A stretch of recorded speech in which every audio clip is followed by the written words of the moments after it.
Ladies and gentlemen, welcome to the second episode of the French Bishop Chesscast. I am joined here by David, aka Chess Chopin, and Master Chess Dojo. I am one of the hosts, Rogan Joe Sloan, and today we'll be talking about all the chess news of the day. Good evening.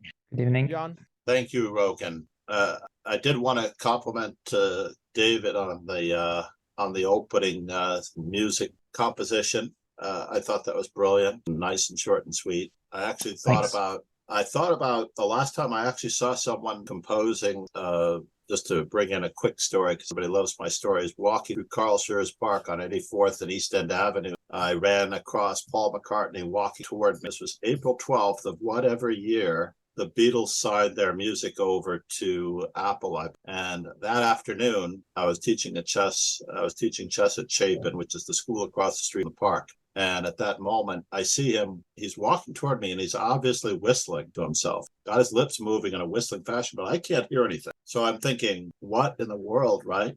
And as I'm passing by him, and I let him pass over my right shoulder, like no one in New York disturbs celebrities, especially someone like Paul McCartney. And I decided, wait a minute, I actually have a camera in my pocket, because in those days, the cell phones weren't that good. I turn on the little pocket digital Sony camera that I had, and he turns around, like he's walking away from me. He turns around and puts his hand up and says, "No pictures." Like outdoors, you can hear this tiny little beep of my camera whirring, which I thought was very strange. And I thought musicians such as yourself have far better hearing and better attuned sound capabilities than I think anyone else. I know Michael Jackson may have had some similar. David, do you know that this is a common thing among musicians? Maybe not. But it was just so profound, because I understood that Michael Jackson could hear imperfections in the sound acoustics in a stadium when he would go there for sound tests and things like that. But Paul McCartney doing that to me, it was crazy. And of course, everybody afterwards says I should have taken the picture anyway, because bodyguard, I could see his bodyguard actually passed me first. I didn't think anything was up, because he was about 5 or 6 feet in front of him. But I could see the bodyguard on the other side of him when he's waving his hand at me going, "No pictures, please." And I'm like, okay. But what am I going to do? Take a picture? You could also take a picture without sound. So I think at that moment I was so stunned that he turned around that I just didn't realize it. But and then later I was thinking that when I thought I couldn't hear his whistling, because your opening sequence sort of reminded me of his whistling, but I didn't hear it, obviously. Nice. Whatever he was doing, whatever he was composing as he was walking through the park with his voice, mouth, whatever, or putting it together, putting his whatever arrangement together, I just thought it was very strange that he probably heard it, but I couldn't. Anyway, yeah, we were going to amazing analysis by David. Maybe not. Maybe not. But Beethoven became deaf at a later age, and he did very well. So there might be something to this that you get when you're a musician. I don't know. Anyway, let's get on to let's segue nicely to our other stories of the day. We want to congratulate Hikaru on marrying Atusa to a small crowd of family and friends. We don't necessarily know the exact location or anything like that they were married. At least I don't. I did not look into it that deeply, but she's been in Los Angeles for some time teaching chess. And his natural movement to Los Angeles apparently must have been connected to this. But it would be a little bit weird if we knew exactly where he's getting married. I feel like after the fact, realms between stalker and after the fact, they didn't even say they got married. Let's say at the observatory or anything like that. Well, Los Angeles, where you see the opening sequence, you see a sequence of them dancing in La La Land, for example, outside the observatory area. But meanwhile, so we can only expect any of their future children to be GMs. It's the natural thing of life, isn't it? No pressure. Apart from all the with how many examples do we have of this? The only one I know of is Anna Kramling, whose 2 parents are GMs. Yeah, but bit of a legacy to live up to, isn't it? Yeah, I know. I know she has the ability to become a WGM as Atusa. I believe Atusa might be a WGM. Yeah, but I was meaning the only case of 2 GMs being parents that I know of. I wouldn't say she was. I wasn't saying she was. I know my English is very interesting to listen to. Okay. Right. Sorry, we're gonna edit this bit out. Sounds good. Yeah, amen. Meanwhile, Back at the ranch. we also have, as it turns out, not that many upsets, but we had some close calls in the World Cup this weekend, which I'm happy about. Fresney went through. Fresney went through. He's on a collision very, course with very smooth. Anish Giri. Yeah, so I'm very excited to see their match. And Aryan Tari went 2-0 against his unfortunately paired opponent, as he has a collision course with Magnus Carlsen, his team compatriot. So I felt that was a rather unfortunate. I don't know if these pairings were drawn entirely at random, but to have to play your own second place teammate for the Norwegians, to have him eliminated right away is pretty unfortunate. One way or the other. One Norwegian is going down. Yeah, as it turns. I'll put my money on Magnus. It's a little early to say that Aryan has a chance, right? I mean, come on, it's Magnus. I mean, I'm going to put my faith in it. He deserves a little bit of blind faith after all this time, And Ivanchuk is playing the Chilean grandmaster Viagra. Yeah, I don't even blame you for that one. Who deserves that is a name. He deserves a leg up in this cycle. Guillermo Hernandez, and then so, some name that sounds suspiciously familiar to Pfizer. Yes. Viagra. Viagra. Viagra. We've got a European here. It's not. He deserves a sponsorship if anyone ever did. Oh, I think he's going to win against Ivanchuk. You think he's going to win against him? Yeah. Is he? I'm going to take Ivanchuk in this battle. There's no way Ivanchuk's going to lose in the first round that he plays to whether the guy has Viagra or not. He's going down. He's not sure if it's a good thing. Not sure if it's a good thing. It's a blood thinner. Yeah, but I'm glad no one else caught my metaphor there. Meanwhile, Jordan Vanfree's coming into the mix against the Egyptian grandmaster Ahmed Adli, if I'm pronouncing that correctly. He's a very talented young man. The Egyptian grandmaster has his hands full. Peter Svidler, of course, is going to be playing another attempted rising Indian star, curate. I'm not even going to make an attempt at his first name. I thought Anish Giri was going to play against Fresney. He has to get through Abasov first. Oh. So, Fresney is still on course, but he has one more small hurdle in the form of the Azerbaijani Actually, I don't know that grandmaster, Abasov. Oh, it's pretty high rated. He is 2670, indeed.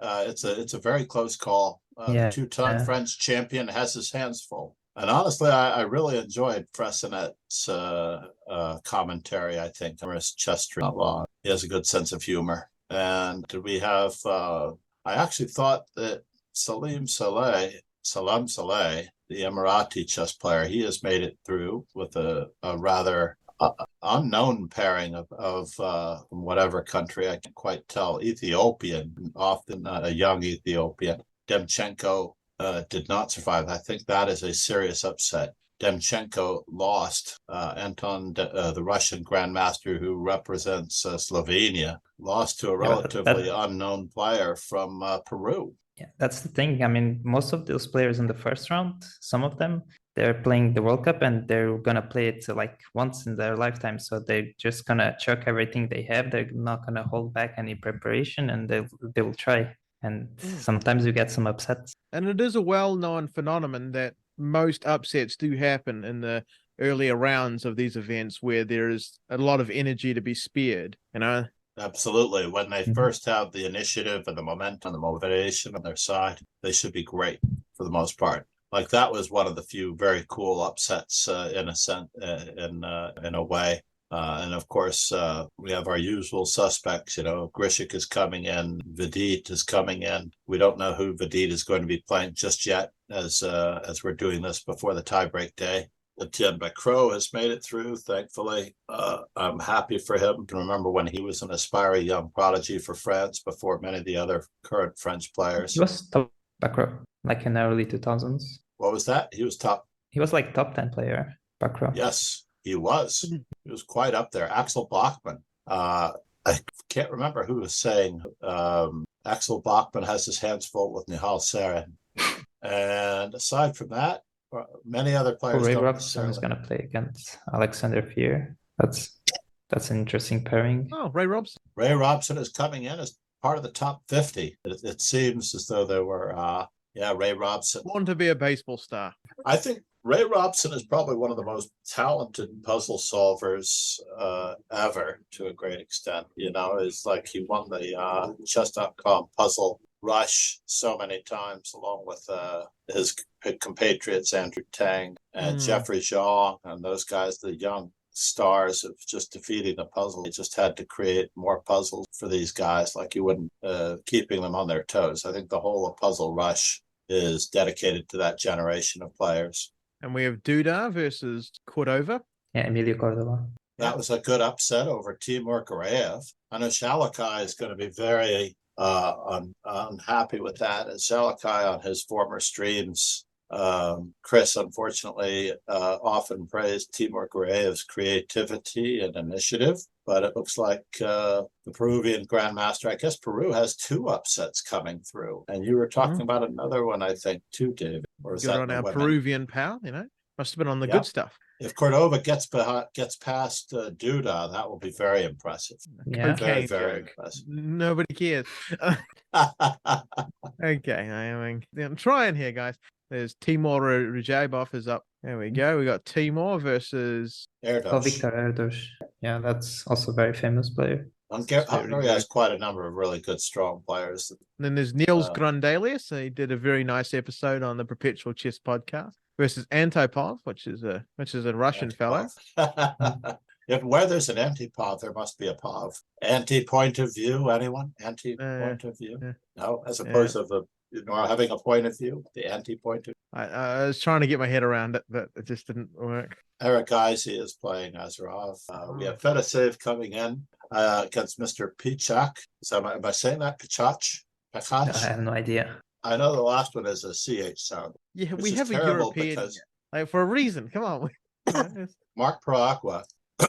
Let me get that out of the way and you can edit it out. Mark Paragua's niece is coming to our school in the fall. She's joining us in our classes. And Mark Paragua was a great chess teacher here in New York City. He's been living in New York City for quite some time. It's a decade or so, maybe 20. It's unfortunate that he didn't make it past Pichak. It's very sad. But Vasya Lagrave is coming in to do some battle here with another player that barely got by. 1.5, I think, is just squeaking by to a certain extent. 2-0, we're talking domination. Sindarov. That's like a nice little... I know. These Russians have got, What was the name of the villain in the Heroes movie? What Heroes movie? The animated Heroes competition. I'm drawing a blank. Yeah. Remember Mr. Incredible, The Incredibles. Sindarov was the villain or something along those lines. We have the Uzbek chess prodigy, Yakubir Sindarov, coming through with a 2-0 score, dominating his opponent. Now that's the way it should be done. Boris Gelfand is one is through to the 47th. He squeaks by, literally by, to play Ferenc Berkis. Fatso Berkis. Apparently, Ferenc's nickname, as I was pointing out to chess coach Andres in his stream this morning, that I thought he was rather slender, but they pointed out that in Hungarian it's Fatso, which is a tough thing to live with, but he's comfortable with that name. There's people out there with last names like Ramsbottom, so it's like that's right.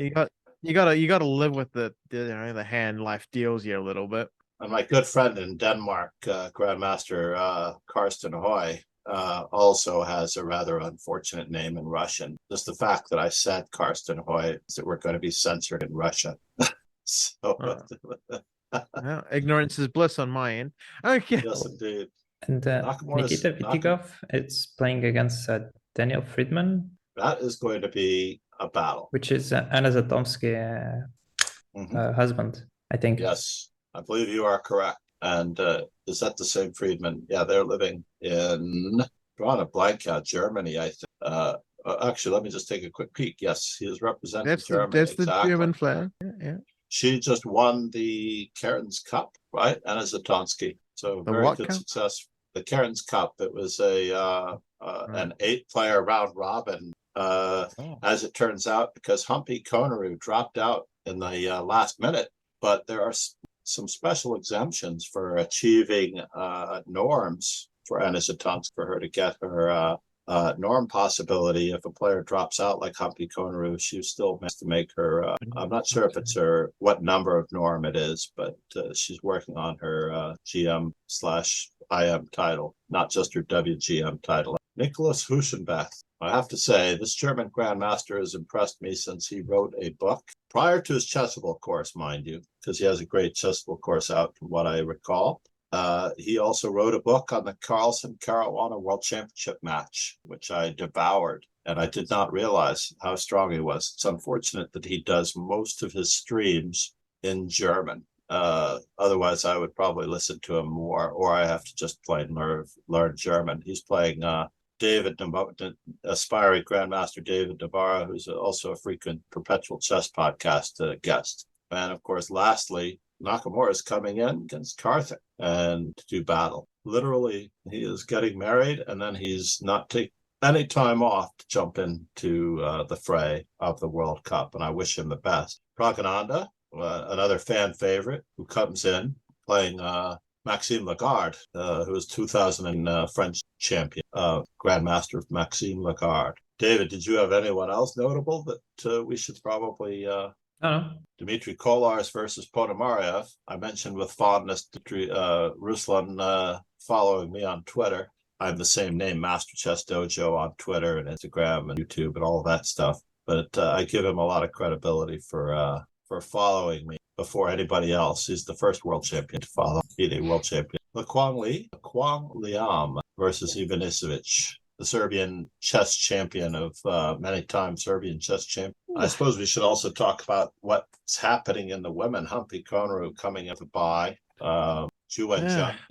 And there was a potential upset on the women's women World Cup. Milia Salome, she lost the first game and she won the second game, but it was like she was losing. Right, to the Brazilian Kathy Liberato. Kathy Liberato. Good job. They're gonna play tie breaks now, and we'll see who goes through. But anything can happen. And then they'll be on to play Anna Yushinina, former women's world chess champion, who in the top 25, the women had 25 buys, so she was the 24th seeded player. Anna Musachuk is coming in against another relatively strong player, Diamante Corniet. Dulete. Oh man, we shouldn't even try these. But the wife of French Grandmaster Matthew Cornet, she's relocated, as I think David pointed out, that she's relocated from Lithuania to France.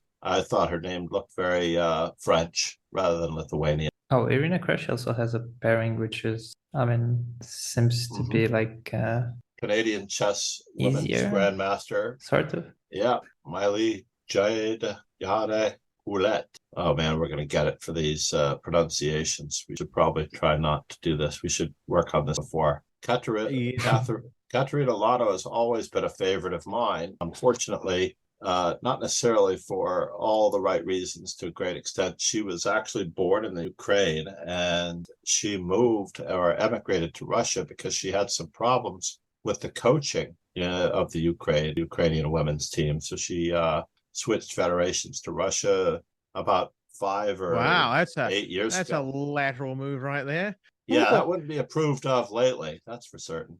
But isn't it interesting that we're still putting down RUS instead of FIDE behind their names to a certain extent, even though they're playing under the FIDE flag? You know, it's nowadays on Twitter, on chess.com, they've got a little just a little grayish plaque where the flag should be.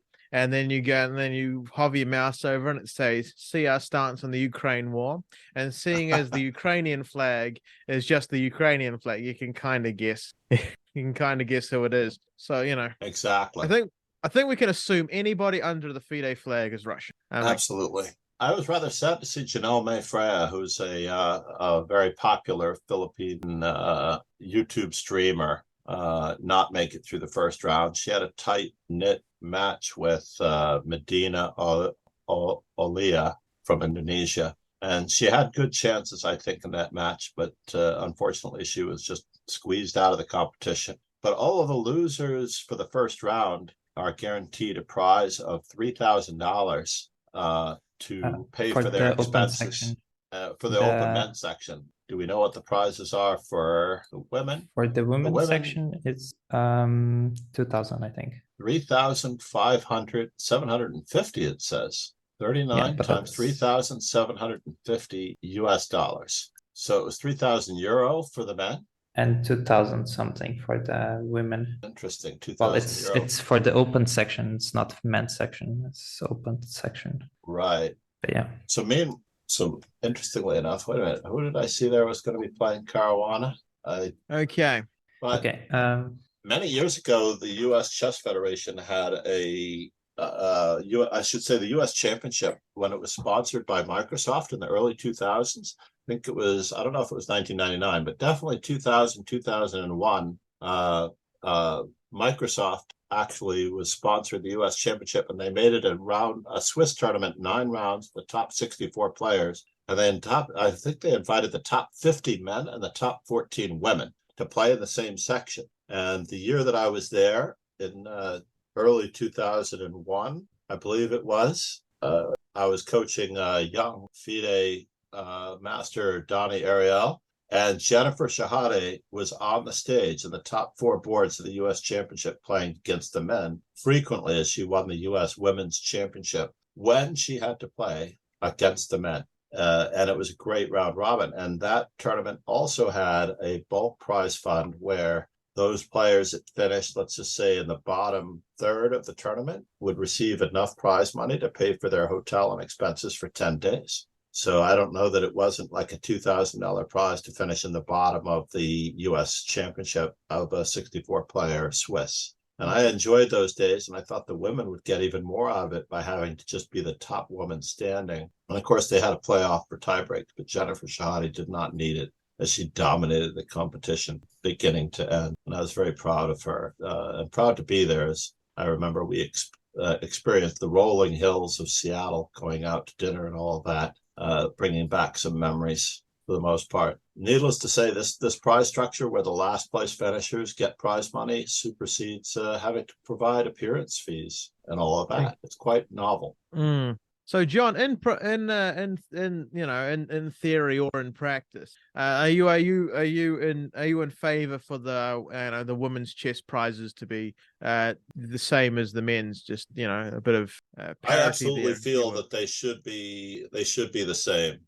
Interestingly enough, looking at the prize money that I see in front of me, it is the men are going to have 78 players eliminated, and each of those 78 players is getting 3,000 US dollars according to this. I'm not sure about the conversion ratio. And the first place, of course, is $110,000. While in the women, 39 women are actually going to be eliminated with a first place prize with an elimination prize of $37.50. I feel like that's quite incredible that the women at the bottom are actually going to get more money than the men. There has to be a typo here. No. The women's section, they're gonna get less money. I was watching on the official FIDE broadcast, and so it might be 27. Would you go for a system that maybe aggregates all the ratings, gives the average prize based on that,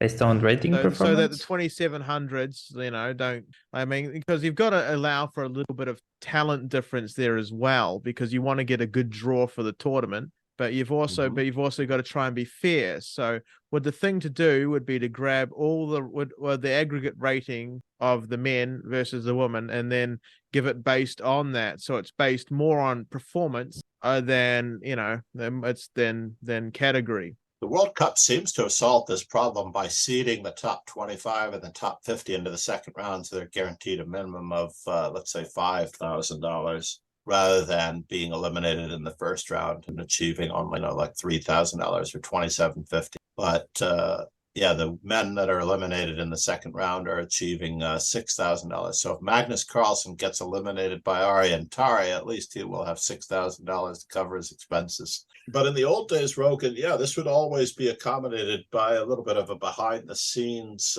payment of an appearance fee. So if your rating was over a certain amount and you wanted them to show up at a tournament, you literally had to pay them a certain amount in addition to their, to cover their expenses before they even had to rely on prize money. Most of Europe's tournament prize money is not that large compared to the United States. I believe someone recently in another podcast, the C Squared podcast, maybe earlier in the month, Christian was commenting to Fabiano how shocked he was that in the United States you have to bring your own chess sets, literally, because the organizers don't provide chess sets or clocks. So you have to provide your own chess set and clock, even as a grandmaster. You have to show up with a clock, set up your own pieces, for Christ's sakes. And this doesn't happen in Europe. But on the other hand, the prizes in the US draw those players in, whereas in Europe, the prizes are not always as large. But as you pointed out, the players of the much higher ratings get a little bit of an appearance fee behind the scenes for just putting their name on the roster so that the other players will show up. I'm quite hoping that David Howell does well in the World Cup as well. He's had a little bit of a surge, I think, in the previous tournament appearances, so he could be on his game at this point. Let's cross our fingers for him in the coming days. Segging from the World Cup into already? Well, back to okay. Let us segue into our next news story. That I found of interest when I was doing some research for Chess News of the Week. An Iranian chess player who competed without a hijab is granted Spanish nationality. So the story goes, an Iranian chess player who was competing in an international tournament without a hijab has been granted Spanish citizenship, like I said before. And Sarah, I'm not going to even try the last and the second name. Kadem. Okay. Short form is just Kadem. Okay. She's also got a longer version of her name, but if I couldn't get the first one, I won't get the second one. She drew the ire of the Iranian government after she was pictured at the FIDE World Rapid and Blitz Championships in Kazakhstan last December. Important to note that Iran is not Kazakhstan. And so the Iranian officials issued a arrest warrant. As things go, it might be a little bit of a step up. Then it's a little bit of couldn't return home after that. After the arrest warrant, she's not going home. Yeah, and she's not the first one to leave Iran, the first chess player to leave Iran. We have also Ali Reza, which was from Iran, I think. That's right. And he moved to France. So now, it just proves that something is wrong. And they're doing a very good job of giving other countries their best chess players. It's probably not just chess players, probably just like general intellectual. Anyone who can lead. Tusa, Hikaru's new partner, is also from Iran. So I'm very proud of her for having come to the United States and made a new life for herself. Los Angeles chess community as an instructor. So we're going to hear a lot more about this, I'm sure. An unfortunately totalitarian government driving away their intellectual future by being, totalitarian. Indeed. Very sad. That sounded a lot more brutal than I meant to make it sound. It is sad, But I'm just tired. Well, it's even. I think they've. I don't know if they've eased up their laws wearing the hijab since the young lady who's about 22 years old died at the hands of the police, and the rioting and the protests that ensued afterwards, because I think it was Masa Amini was succumbed to the morality police of all things. It's like, because you're not obeying your religious law, it's one of those religious law type countries, unfortunately, that you have to theocracy. A theocracy, yes. You have to wear your hijab. And basically, it's all comes down to whether or not you can trust the men to behave like gentlemen and the women to behave like, women. I don't necessarily know what the impossible logic is behind this, except to curb the fact that they're trying to keep the women from looking like women, or at least trying to keep the theoretical ideas that they're trying to keep men from being tempted. Yeah. I mean, by the that attractiveness of sounds like a women. men problem more than a woman Right? problem. To be fair, Like I the mean, men if you can't you be know, trusted. They're yeah, savages. if you've got to take such harsh measures in order to stop people from doing something, I don't believe it's the woman's fault in that one. I know, hot take. I mean, I'm just something breaker, you know. So that But one should anyway, draw the ire of many. I do think the important part of this is realizing that she was in a completely different country, and while it's I don't believe it's the government's any government's thing to enforce their moral laws in another country. So I don't know.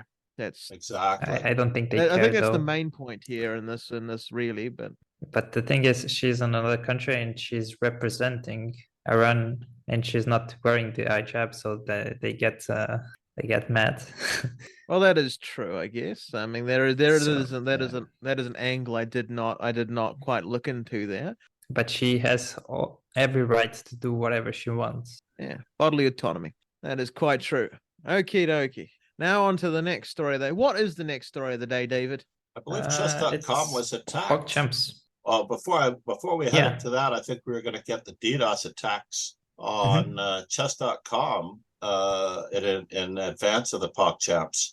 I think for 3 days from July 22nd to 25th, I remember getting on Twitch and seeing some of the streamers having difficulty getting on to chess.com because of these malicious attacks by hackers. Not to sound like an angry man, I think chess.com can do a good enough job of wrecking their own servers without the hackers' help. But no, That's chess.com usually had my this as a line problem. there. Yeah, I mean, yeah, we're swapping places here, John. I'm the angry man here, and you can calm down, Rogan. But you can you can placate me. But no, yes, DDoS is a distribute denial of service, which basically it basically maliciously stress tests a website with either vast amounts of false traffic And data or corrupted false data. or corrupted data. I don't know why somebody would try and hack chess.com. I mean, there doesn't seem to be any immediate party to benefit, but I suppose it is easy enough to do. So anyone I with a really grudge want can go ahead.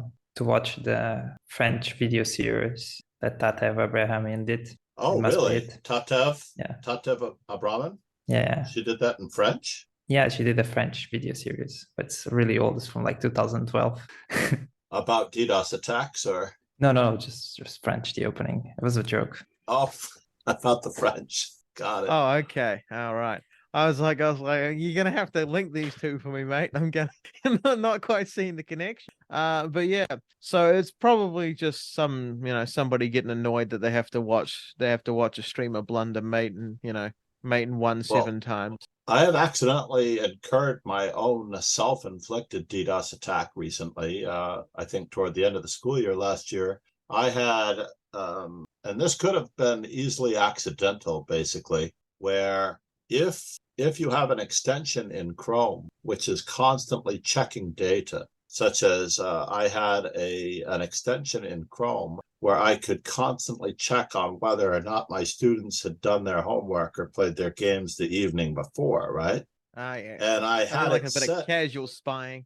No, but basically it would just report back that this person has played X number of games in the last 24 hours, right? Mm-hmm.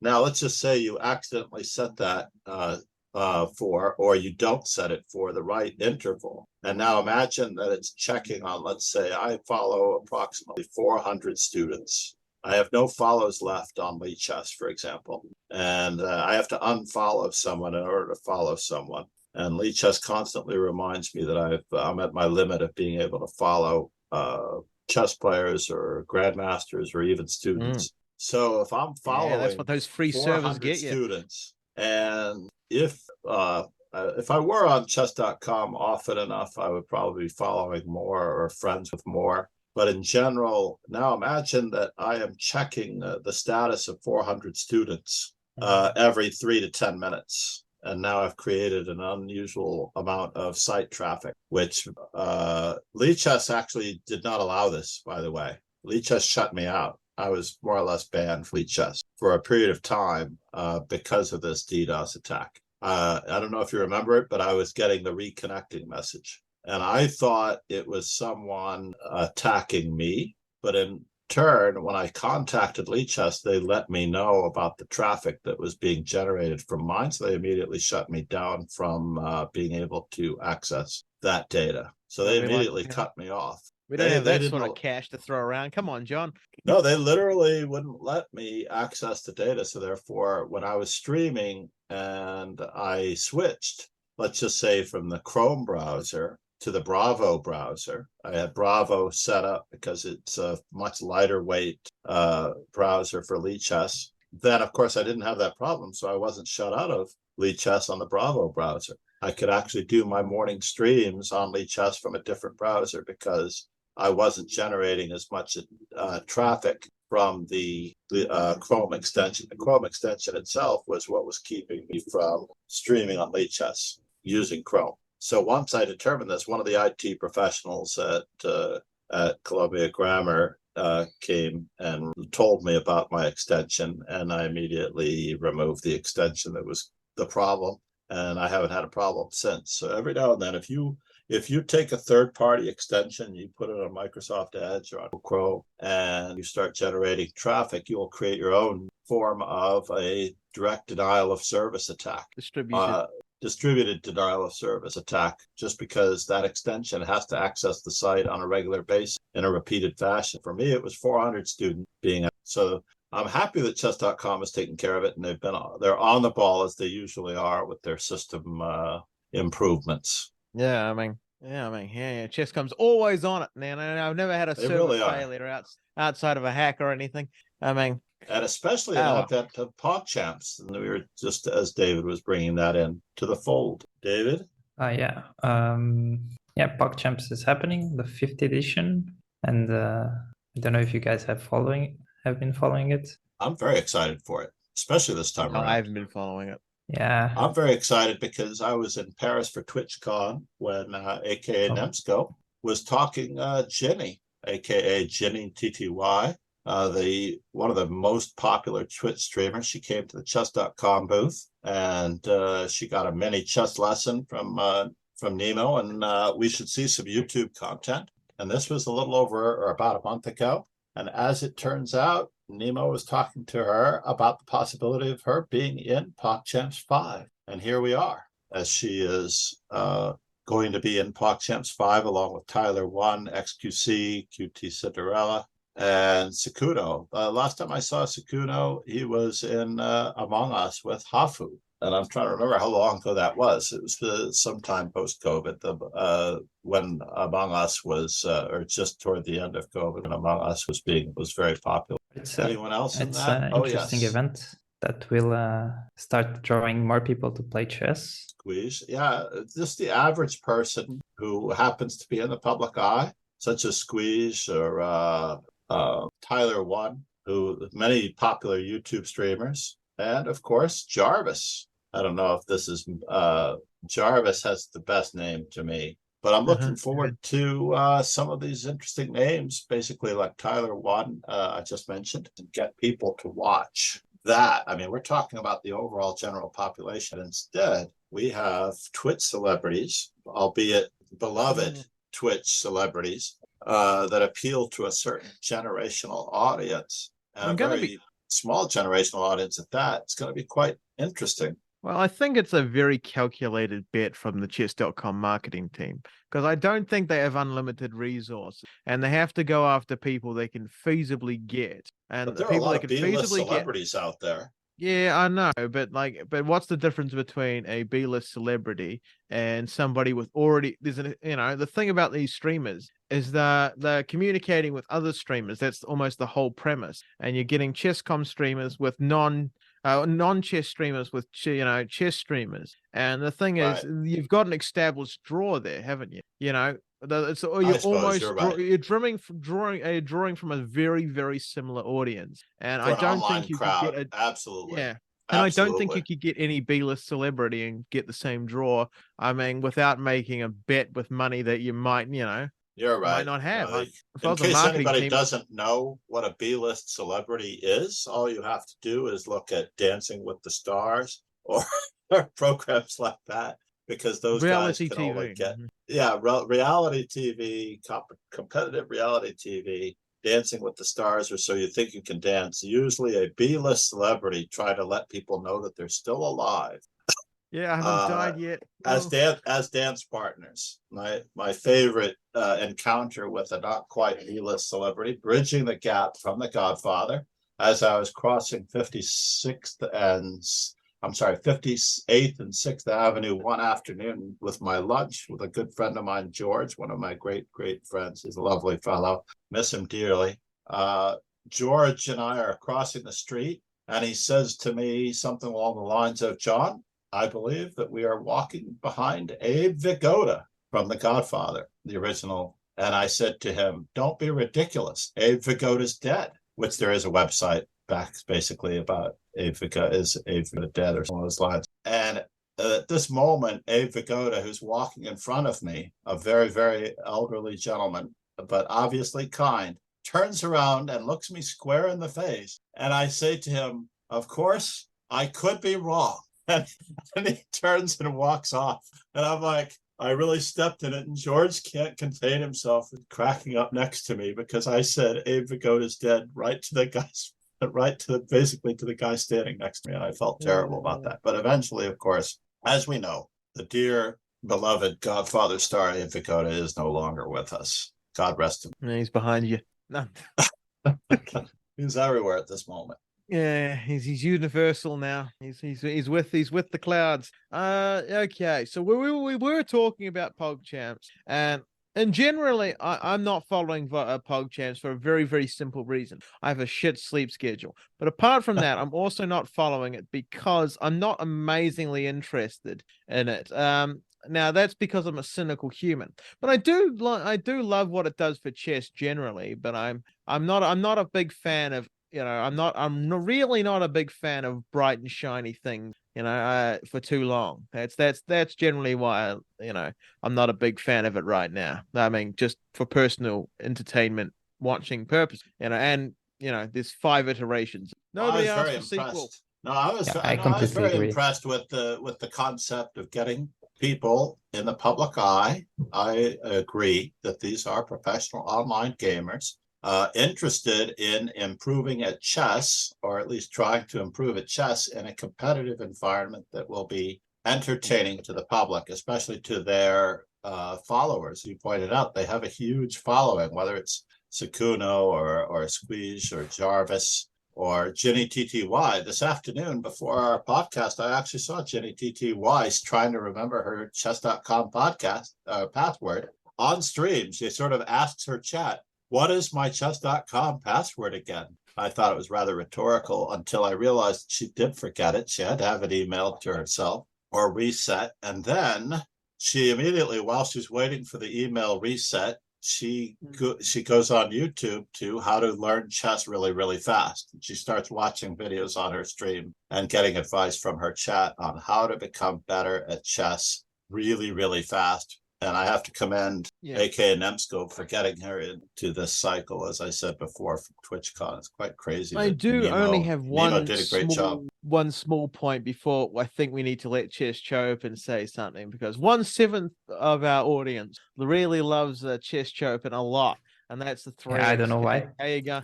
And we gotta let him have a good unbroken 5 minutes. But my only real point with that is my only point is with this PogChamps thing. If I really you can really see the difference when a streamer is trying to actually get better at chess versus somebody got an email, they picked it up and decided it was a fun thing to do. I really think there's you can obviously see a passion difference between 2 different sets of people. One person will be actually really, really, really trying, and then the other person will be kind of treating half like a joke. I mean, which I'm not a big fan of. But yeah, that's the topic I wanted to talk about. What drives people to improve at chess? How does one get the motivation? I mean, personally, I'm not very motivated to actually learn chess and play chess most of the time.